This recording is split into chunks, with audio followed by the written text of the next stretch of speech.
الحمد للہ رب العالمین والصلاة والسلام علی سید الانبیاء والمرسلین اما بعد فاعوذ باللہ من الشیطان الرجیم بسم اللہ الرحمن الرحیم۔ تفسیر بالقرآن سیگمنٹ میں ہم اپنے ناظرین کو خوش آمدید کہتے ہیں۔ آج انشاء اللہ العزیز ہم سورۃ البقرہ کی اگلی 5 آیات کا ترجمہ اور تفسیر سننے کی سعادت حاصل کریں گے۔ آیت نمبر 16 سے ہم ابتدا کریں گے۔ بسم اللہ الرحمن الرحیم، اللہ کے نام سے شروع جو بہت مہربان رحمت والا۔ اولئک الذین اشتروا الضلالة بالهدى فما ربحت تجارتهم وما كانوا مهتدین۔ یہ وہ لوگ ہیں جنہوں نے ہدایت کے بدلے گمراہی خریدی تو ان کا سودا کچھ نفع نہ لایا اور وہ سودے کی راہ جانتے ہی نہ تھے، کیونکہ اگر تجارت کا طریقہ جانتے تو اصل پونجی ہدایت نہ کھو بیٹھتے، تو چونکہ انہوں نے ہدایت کو کھو دیا تو لہٰذا اللہ رب العزت نے ارشاد فرمایا کہ وہ تجارت کی راہ جانتے ہی نہیں ہیں۔ اگلی آیت مبارکہ میں ارشاد فرمایا مثلهم كمثل الذي استوقد نارا فلما أضاءت ما حوله ذهب الله بنورهم وتركهم في ظلمات لا يبصرون۔ ان کی کہاوت اس کی طرح ہے جس نے آگ روشن کی تو جب اس سے آس پاس سب جگمگا اٹھا،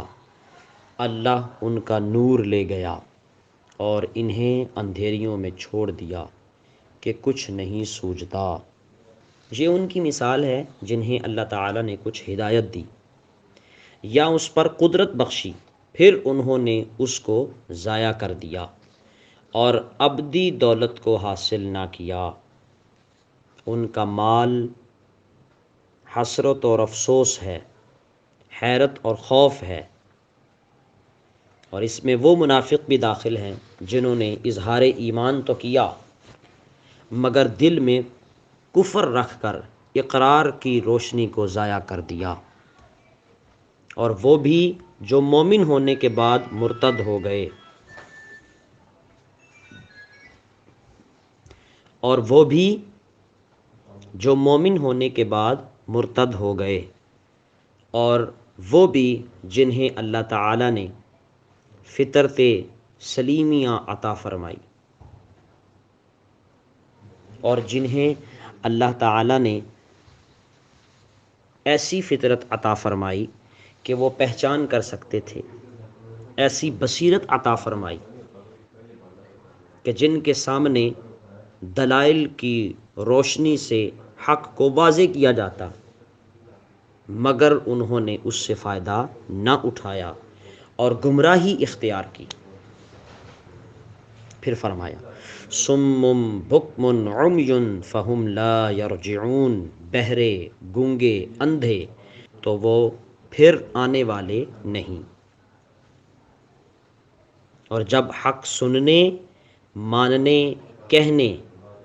راہ حق دیکھنے سے محروم ہوئے تو کان، زبان، آنکھ سب بیکار ہیں، ان کا کوئی فائدہ نہیں، اس لیے کہ سب کچھ واضح طور پر نظر بھی آیا، اس کے باوجود بھی اس کو تسلیم نہ کیا، تو پھر اس آنکھ کا کیا فائدہ کہ جس سے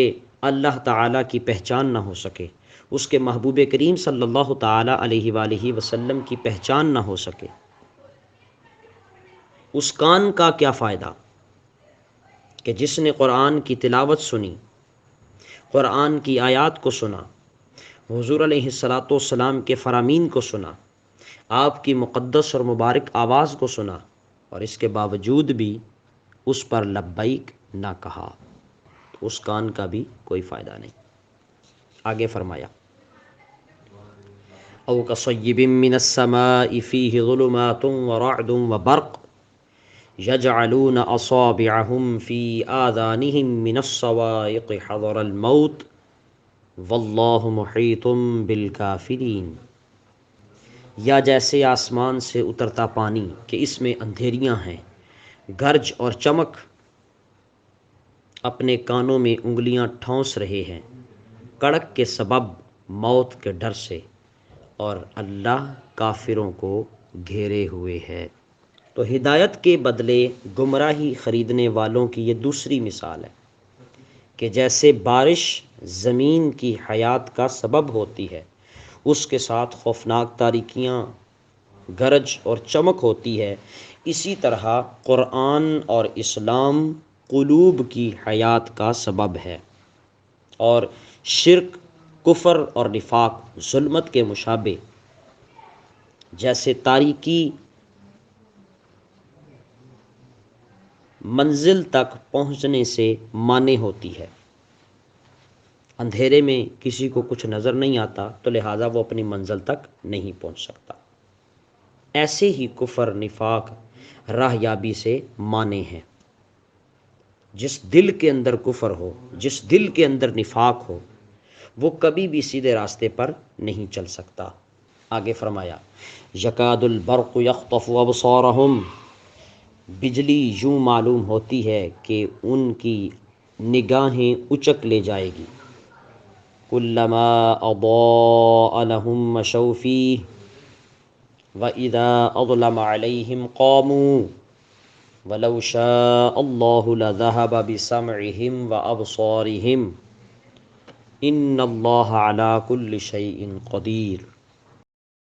جب کچھ چمک ہوئی اس میں چلنے لگے،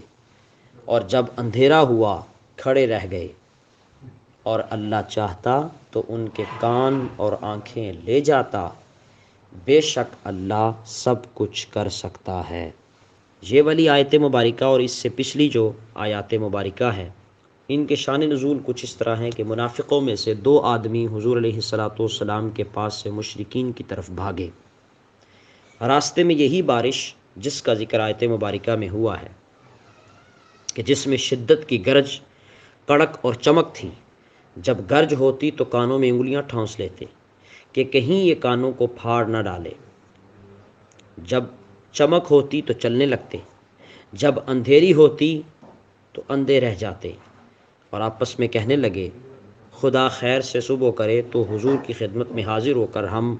اپنے ہاتھ حضور علیہ السلام کے دستے اقدس میں دیں۔ چنانچہ انہوں نے ایسا ہی کیا اور پھر اسلام پر ثابت قدم رہے۔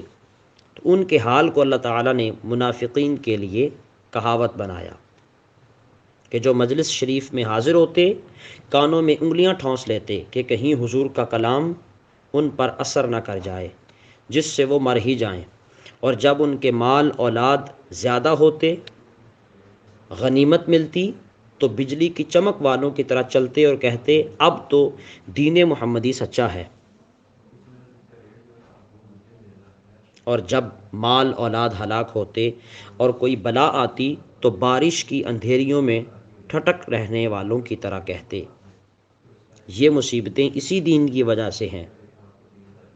اور پھر وہ اسلام سے پلٹ جاتے۔ تو لہٰذا اگر ہم دین کے اندر، اسلام کے اندر شامل ہوئے ہیں تو پھر ہمیں چاہیے کہ ہم دین اور اسلام کے اندر مکمل طور پر شامل ہوں، اس لیے کہ جو پکا مومن ہے، جو مسلمان ہے، جو اللہ اور اس کے رسول کی تعلیمات پر چلنے والا ہے، اس کے راستے میں چاہے کتنی ہی مصیبتیں، پریشانیاں، دکھ اور تکلیفیں کیوں ہی نہ آئیں، پریشانیاں، دکھ اور تکلیفیں کیوں نہ آئیں، وہ ثابت قدم رہتا ہے۔ اللہ رب العزت اور اس کے نبی کریم صلی اللہ تعالی علیہ وآلہ وسلم کی ذات بابرکات پر جو اس کا یقین اور بھروسہ ہے وہ کبھی نہیں ٹوٹتا۔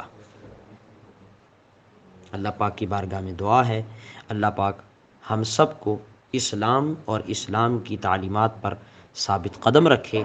اس پر عمل کرنے کی توفیق عطا فرمائے۔ وآخر دعوانا ان الحمد للہ رب العالمین۔